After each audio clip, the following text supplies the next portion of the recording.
மேசத்துக்கு இந்த ராசிகள்லாம் ஏன் பண்ணக்கூடாது அப்படின்னா, வைப்ரேஷன் இவங்க எண்ணலைகளும் அவங்க எண்ணலைகளும் வேறையாக இருக்கும்.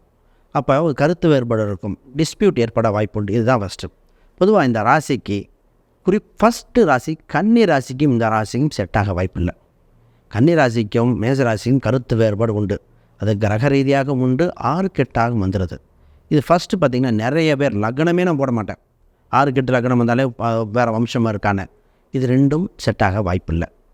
அப்போ ஃபஸ்ட்டு இது வேண்டாம். 2வது பார்த்திங்கன்னா விருச்சக ராசிக்கும் இவங்களுக்குமே சொல்லுவாங்க சார், 2 செவ்வாய் அதிபதி தானே. அதிபதி ஒன்று தான்.